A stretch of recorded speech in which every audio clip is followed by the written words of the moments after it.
This video is brought to you by Ground News. For over 20 years now, the government has tried to get more and more young people into university education.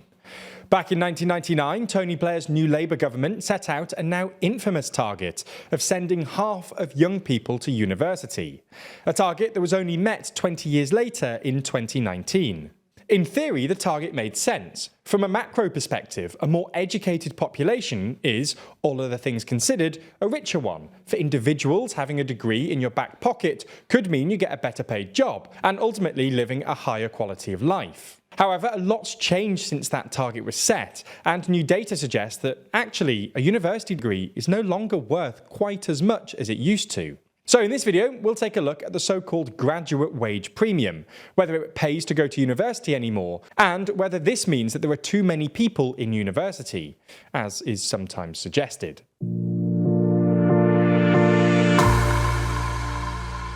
Before we start, if you haven't already, please consider subscribing and ringing the bell to stay in the loop and be notified when we release new videos. Now, to unpick what's going on, we need to quickly run through something referred to as the graduate wage premium, which is just a fancy way of saying how much more per hour do graduates earn over non-graduates. According to analysis by John Murdoch over at the Financial Times, the UK's graduate wage premium is shrinking. In 1997, graduates earned just shy of 50% more compared to their non-graduate peers. But by 2022, the UK wage premium had dropped below the 40% mark. Part of this was bound to happen. As we mentioned at the start of the video, successive governments have pushed more and more young people to take the academic route of education: GCSEs, A-levels and then university. It's only relatively recently that political attention has returned to what's sometimes described as technical education, with the current government talking less about university and more about apprenticeships, T-levels and the brand new Advanced British Standard.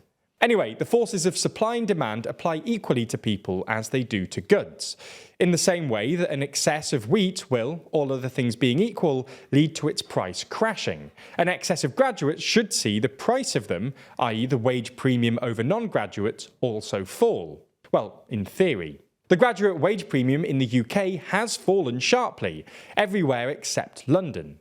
According to Murdoch's analysis, a degree in London is just as valuable in wage terms today as it was in 1997. The exact opposite has been happening over the pond in the States, where degrees have actually become more valuable. Today, in San Francisco and DC, a graduate can expect to earn nearly 70% more than their non-graduate counterparts, compared to more like 50% back in 1997.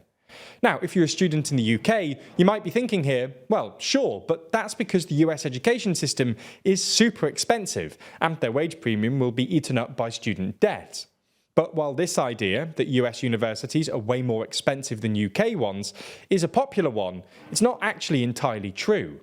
According to the OECD Education at a Glance 2022 report, English graduates come out of university with the most debt of any developed country, with your average English graduate leaving with just shy of $60,000 of debt, compared to just $26,500 in the United States, under $20,000 in Australia, and just under $17,000 in Denmark. Now, this has to be caveated with the fact that student debt in the UK isn't really debt in the conventional sense, and the vast majority of students see it wiped after 30 years. But the point we're making is that the US's rising wage premium can't be explained or offset by higher graduate debt levels.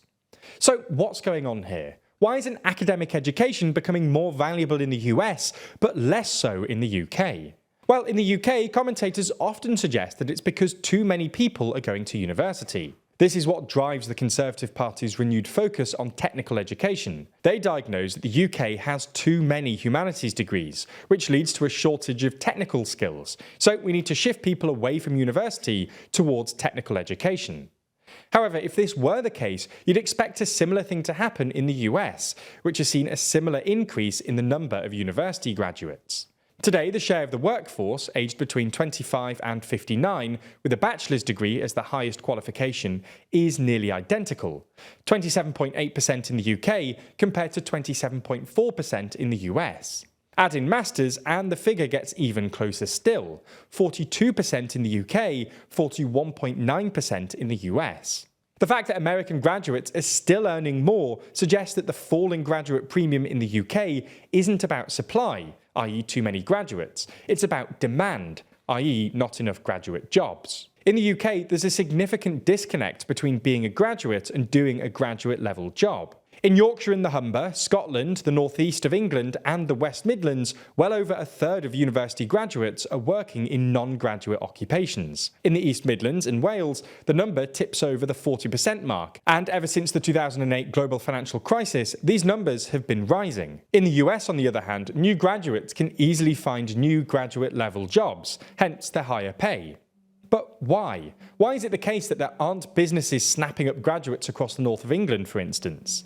Well, according to a working paper published last year by Anna Stansbury of MIT and former UK Shadow Chancellor Ed Balls, a lot of this is down to two problems with the economy. Regional inequality, i.e. an overfocus on London, Oxford and Cambridge, and a relative shortage of STEM graduates. We're not going to go into this in too much detail here because, well, explaining the structural problems with the UK economy would take another video entirely. But the TLDR is that the UK economy isn't strong or productive enough to create well-paid jobs for the hundreds of thousands of graduates it pumps out every year.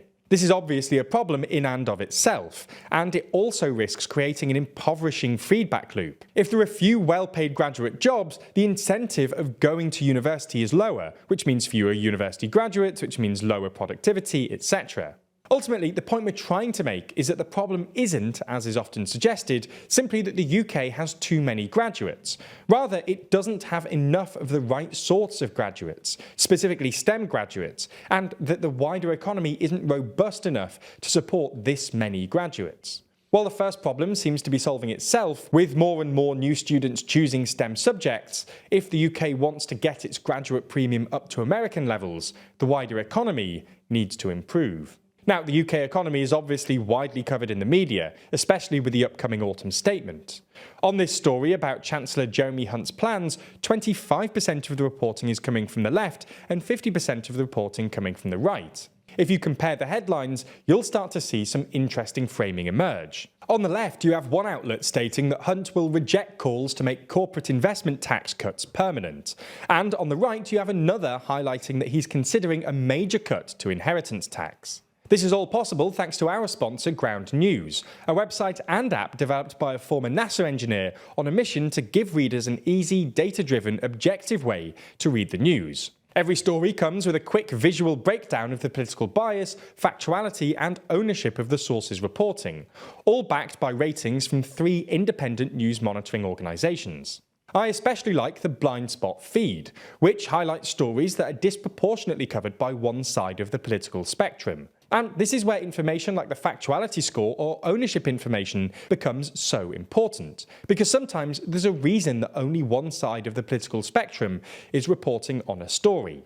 But at the end of the day, isn't it important to see stories like this, even if we might disagree with them? I know I've personally benefited enormously from Ground News. I've gotten much better at spotting political bias, and I've surprisingly challenged some of my own views. I highly encourage all of our viewers to give Ground News a try, and their pro subscription is only $1 a month. But we're offering 30% off their Vantage plan to all viewers.